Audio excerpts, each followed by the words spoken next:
When I was originally constructing the review, I had planned to do a separate video for each one of the games, but I felt like it would have been redundant and useless. So, the way I'm going to do this is I'm going to go into details for each game but review the package in its entirety. Instead of giving you the basic concepts 3 times, I'm just going to go over the basic concepts here, since they are all similar gameplay wise with each game just having an additional twist. When you hit the start button, the games will give you an introduction cutscene, tell you the basic controls, and then you're off into your adventure.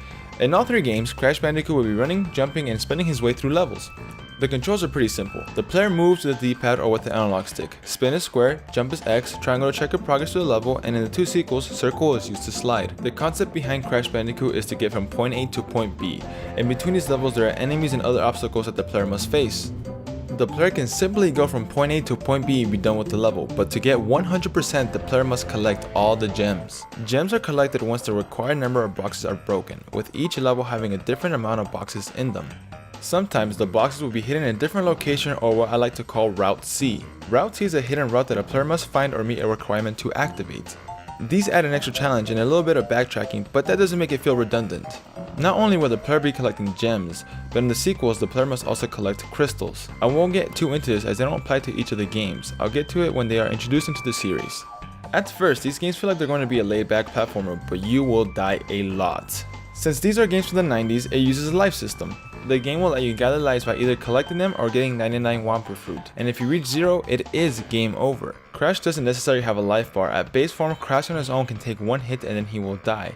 Crash will take damage if he gets hit by fire, a boulder, an enemy, etc. But if the player is to find an Aku Aku box, they are given an additional hit. Aku Aku is a mask who is controlled by a spirit who will assist Crash in his adventure by taking damage for him. It works like this: 1 Aku Aku equals 1 hit, 2 Aku Aku equals 2 hits, but 3 Aku Aku temporarily makes Crash invincible. This will allow Crash to run through enemies without taking any hits, and he also doesn't get affected by any environmental damage. The only way that Crash can die in this state is by either falling or drowning. But don't worry, Crash can also cause damage to the enemies. Crash can take down enemies by either spinning on them or jumping on their heads. Even though the concept is super simple, some enemies require a little bit more thinking. Some enemies will bounce you away and others are protecting their heads. Even though Crash has only 2 ways to attack, Naughty Dog still adjusted the enemies to add some diversity.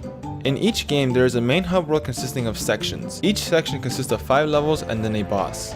What makes Crash truly great is the amount of diversity there is in the levels. Crash will be riding a hog, dodging enemies, running away from boulders, and even racing against aliens on a motorcycle. You can see from the first game to the 3rd game the risk Naughty Dog took, and I personally think it pays off. That's all I got for the general basic concept of the games, and now it's time to dive into each game separately. But before I continue any further with this review, you should remind yourself that these are games rebuilt from the ground up. Vicarious Vision did a wonderful job recreating all the games in beautiful HD. These are games recreated from a series that originally came out in the 1990s. The controls are going to feel clunky at first, but once you get used to it, they feel smooth and the game feels responsive. This is the biggest gripe I have with all the reviews that are coming out. They state that the game feels outdated and the controls needed to be changed. The changes were made. The physics may feel a little bit different, but they for sure are helping the first game. And the reviewers, people who are getting paid to review games, are criticizing it for being too difficult and needed to be made easier for the current generation. They were made easier. It's upsetting to hear that people who get paid to play video games cannot take the time to learn and realize that the games are just difficult. A game that is difficult should not get a lower score based on the incapability of the reviewer's platforming skill. Yes, this trilogy may be hard, but it is not impossible. In the beginning, you may want to punch a wall, pour your hair out your skull, but if you take the time to learn the game, it is a wonderful experience. Anyways, with that being said, let's dive into Crash Bandicoot 1. The opening cutscene opens up in a dark castle with 2 crazy scientists trying to create the perfect animal that will help him take over the world. These evil scientists are Dr. Neocortex and his henchman, Dr. Nitrous Brio. They insert Crash into the Evolve Array for manipulation, but it fails and allows him to escape. Without a thought, Crash jumps out the window from the top of the castle. When Crash lands, he makes it his goal to get his girl Tawa back and stop Neocortex. Is that how you pronounce it? Whatever, fix it in post. No, just kidding. I don't even know how to pronounce it, so excuse my mispronunciation of her name. Anyways, like I said, it's his goal to get his girl back and stop Neocortex, but it's mostly just to get his girl back. This isn't going to be an easy task as Crash must travel to different islands and new areas, each one with new obstacles and enemies. As I was talking about before, each game has a series of levels and then a boss. The levels in this game are fun, but some have poor level design. Yes, this game was supposed to present a challenge, but it wasn't supposed to make you not want to play anymore. It's unfortunate because some of the people that I know quit playing because the game was just too difficult for them. I understand the complaints they have, that the levels sometimes don't offer you a checkpoint soon enough and make you redo the hard parts all over again. The best advice I could give him is to be patient. If the jump felt weird, don't jump. Stay on the platform and rethink the jump again. The only levels that come to mind that frustrated me were the bridge levels. Road to Nowhere sometimes feels unfair because of the consistent jumping, or when you jump off a turtle, it just doesn't feel like you're going to make it. Yes, I did struggle with some of the other levels in this game, but none of them were this frustrating.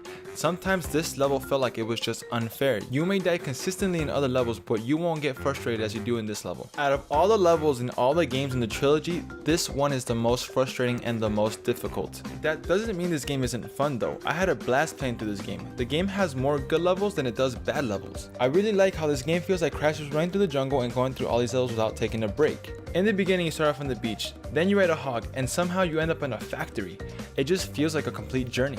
In every Crash game, they have a special gem or secret pass system they like to use. In this game, they went with special colored gems. To get a special colored gem, you must beat the whole level, collect every box, and make it to the end without dying once. Once you get the special gem, you can replay an old level and unlock a secret passage. You do need to collect all of these to get 100%. This will not be an easy journey as some of the levels are super hard without dying once. But if you're willing to beat it, you will. With the remastering, Vicarious Visions decided to add time trials into this game. Time trials are exactly what they sound like. Beat the level as fast as you can to achieve the best time possible. Here are the rankings from worst to best: Sapphire, Gold, and Platinum. Some of these feel impossible.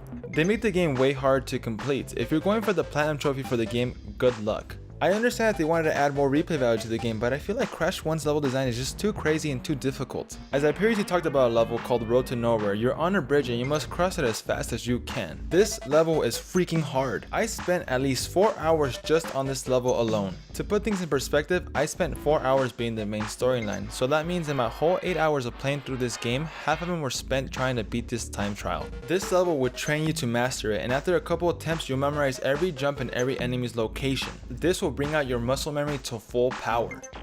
Yes, this game is hard, but it honestly does feel rewarding. You will feel like a champion after you beat it 100% and unlock the Platinum trophy. Once you do get everything, you will get a secret ending, which I won't spoil since half of the satisfaction comes from unlocking it yourself. One thing I did forget to mention are the bosses. But that's because the bosses in this game are just honestly forgettable. They honestly don't even give you a challenge once you figure out the little tricks. The only one I thought was interesting was Pinstripe. The others are honestly forgettable. Even the final boss felt meh. The fight against Embryo felt like the actual final boss. Crash 1 is easily the hardest one, but if you're patient you will feel like a champion. I only had a few problems with the game. Some of the levels do feel off, the time trials and the bosses. Other than that, this game is a fantastic platformer. It is the worst of the three, but the other two are so great that it's hard to compare them. The game feels like the ugly duckling of the three.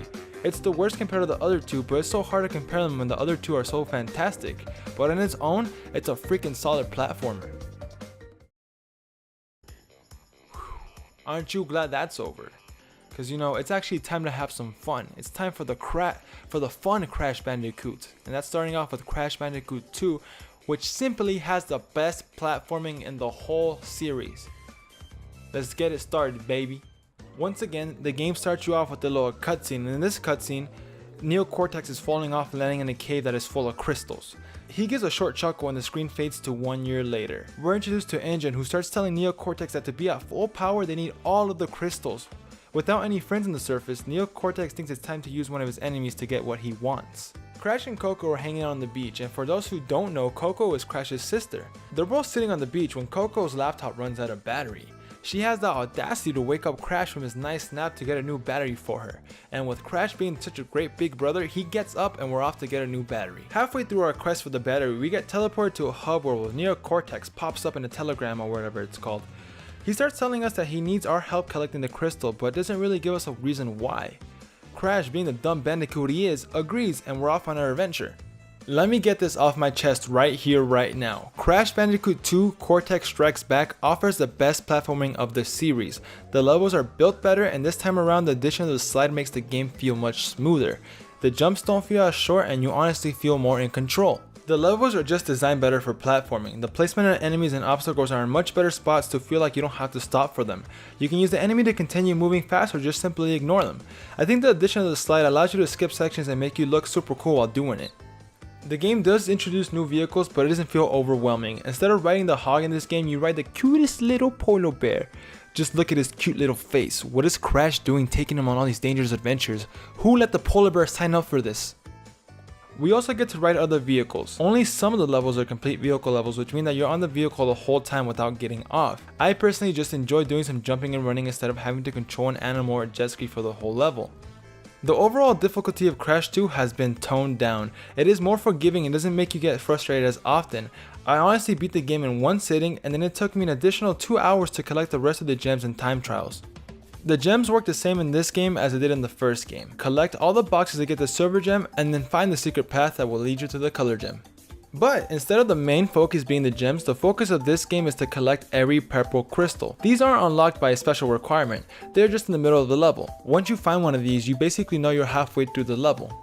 In this game, Naughty Dog went ahead and made the bonus levels basically a checkpoint in the middle of the level. They don't require you to collect icons for them to unlock. All you have to do now is find the platform or gap with the question mark on it, and this will take you to the bonus round. So that's pretty much it for the newness of this game. They did also add some additional levels, which is great. I mean, the bosses, once again, I think it's the bosses in the whole series that aren't spectacular. The bosses, to me, they don't really do anything to me. It's all about the platforming and the actual levels. I'm going to touch up on the time trials one more time in this game because they were also added to the second game. In the first one, the time trials felt like they were just added on, and I personally felt like those levels weren't meant to be ran through so quickly. I don't feel the same way about the time trials in this game. Spoilers, skip to the time on the screen to get past the spoiler. Spoiler starting in 3, 2, 1.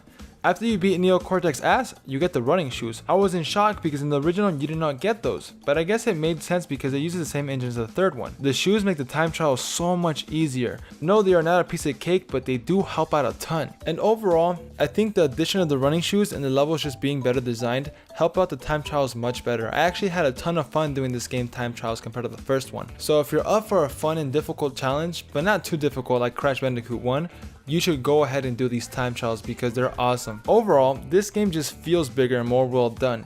It's like they took everything bad from the first game, removed it, upgraded the controls, and created one of the greatest platforming games I've ever played. It's just great, it feels complete. The first one at times felt like it was rushed and the pacing was just off, but Naughty Dog fixed the issues and this game is just great. I honestly recommend everyone to start with this one. But is it the best one? I don't know. But wait, before I continue on to the last game, I need to talk about one more thing.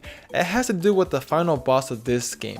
So please skip ahead to the time on the screen to not get spoiled one more time. What was this final boss fight? It was like 3 hits and it was so easy. Like, I really thought this was a joke. I thought it would lead to something else, but no, that was it. This game is lucky that it has such wonderful platforming because if it didn't, oh man. This game would have been knocked down at least 1,000 points because that last boss fight was some BS. I know I may be exaggerating, but seriously, the whole adventure is awesome. And then at the end, it just ruined, I mean, seriously, the whole adventure was awesome. And that last boss fight kind of killed it for me. I mean, what are you going to do about that? Besides that, I mean, everything else is fantastic. The game's awesome, but I'm just kind of disappointed that the last boss fight was that disappointing. Anyways, it's time to finish up this trilogy. We're finally here, the last game of the trilogy. When I was actually playing through this, I actually got very sad when I got to this point because I knew at one point it was going to end. And when you finally get there, you're like, man, I'm here, the last game of the amazing trilogy. But here we go, let's get started. After you bust Neo Cortex's ass one more time, he falls from space and lands inside an ancient temple and then destroys it. Not only does he just destroy it, but when he destroyed it, he releases Uka Uka, Aku's evil brother. Uka Uka tells Neo Cortex he has failed him twice and this time he won't fail. This time he has recruited some help to make sure they don't fail. It's time for the ultimate showdown. This is it. Crash Bandicoot 3 Warped. Or how do they go? They go warped. I don't know how they say it. But anyways, this is Crash Bandicoot 3. It's time to get started, baby. Crash Bandicoot Warped is simply the best of the 3. Now, I know I already stated that the second one offered the best platforming, but this one offers the best in every other category. Crash Bandicoot 3 is just fun, plain and simple. It brings the most enjoyment out of the 3 with its diverse levels, new power-ups, and bosses. Yes, this game does offer the most vehicle levels, but they don't feel dragged on. Everything that is found in the second game is in this one. You can honestly tell that Naughty Dog had a blast creating this game. Crash Bandicoot 3 takes everything from the older games and perfects it. This game is outrageous. It'll have you swimming underwater, racing on a motorcycle, and flying airplanes. It's so diverse that it makes the game fun. I know not everyone likes the vehicle levels, but I honestly loved it in this game. They don't take themselves too seriously and the levels are often short. The game is called Warp, so they want you to feel like you're warping through time, and oh man does it feel that way. You feel like you're traveling through time, and honestly it's so great. You'll be at a medieval castle and even a futuristic city all in one game. This game is my favorite for that one reason. Some of the levels do feel the same, but overall as a package, these levels are all over and that's fantastic. The basic formula hasn't changed. Naughty Dog still has you collecting gems, crystals, and time trial keys. Everything you find in the other two games are here but perfected. The bosses in this game are a little bit better. Not great, but better. I felt more personally satisfied beating their asses in this game.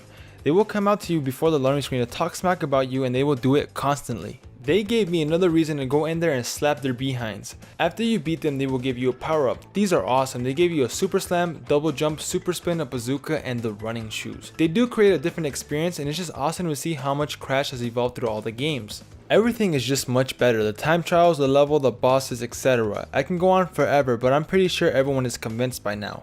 Crash Bandicoot 3 is fantastic. Please do yourself a favor and play this game.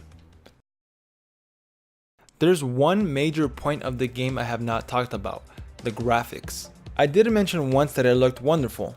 I didn't want to make it the main focus because everywhere I see people are complaining about the game being 30 frames a second and it looks washed out. This game may not be 60 frames a second, but it feels wonderful. I started playing it and I honestly didn't know that it wasn't 60 frames per second.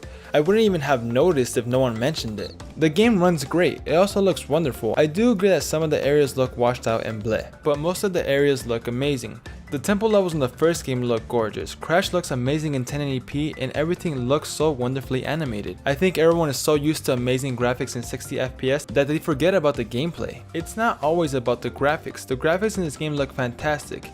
It's not like the graphics are bad, they might be different, but I felt like I was playing the originals just with HD graphics. Not only were the graphics updated, but the audio was as well. Most of the songs sound great remixed, but some of them have lost their magic. Some of the original songs just sounded more badass and added more to the levels than they do now. Most of it sounds wonderful, but the rest of it just sounds so bland. Not only have the songs been updated, but the audio has also been altered or even removed. I do like some of the new additions of sounds and making them sound more HD and more crispier. In Crash Bandicoot 2, they removed that cool warp noise you get when you first get to the level. The crystal also sounds different too when you pick it up. I don't know if I should be complaining about these things, but it just feels different. With all those updates also came another small but cool addition, and that's the ability to play as Coco through the 3 games. You were only allowed to play as her in the 3rd game in the past, but now they made it possible in all 3. That's a cool touch. They didn't need to add it, but they did. So, high five to them. I think it's a cool touch. It allows everyone to play the game. It's more diverse, and I think the addition of her being able to warp through different generations of the games makes it even cooler. They used a concept already created in the 3rd one and just implemented it to all the games, so it makes sense why you can play as her in all 3 games. So great job. I think that's a fantastic little touch. This game was almost perfect, but oh man, the loading times. Compared to the original 3 on the PlayStation 1, they take almost double the time to load. I don't know if it's because of the graphics being updated and everything looking so much better, but these are so long. It can take up to 20 seconds for the level to be loaded. Now I know 20 seconds doesn't seem long, but it does seem long when you compare it to the originals. I mean, they could have at least added a cool loading screen or something, but across all 3 games, all you get is this boring ass loading screen with a Aku just floating around. I hope they can patch this or fix this, but this is something they should have taken care of before the game was released. So that's it. I'm done, right? I'm done with the review. I don't know how to end this video, so I'm going to go ahead and just give you my quick final thoughts. I kind of did already give you my final thoughts, but overall as a package, this game is phenomenal. If you have not played Crash Bandicoot for the PS4, please do yourself a favor and go buy this game today. I'm being serious. You have to go buy this game. Like, get up, pause this video, and go to your local Walmart, Target, GameStop, wherever you want to go buy it, and go buy this game. I really didn't want to go off a score-based reviewing system here, but if I were to give you guys a score out of 10, this game is easily a 10 out of 10. Not only is it one of the best games in the PS4, but in my opinion, it's one of the best games of all time. Thanks for tuning in. I know this review is kind of choppy, but things will get better. So I do appreciate that you viewed the whole thing. If you made it this far, thank you so much, and please give me your opinion. And if you want to see more of me, I also have a gameplay channel called Rosas Games. I'll link it here, where I'm doing the playthrough of Crash Bandicoot as we speak. And if you want to see more of these, please let me know. Thanks for tuning into the Rosas Show. See you guys next time. Bye bye.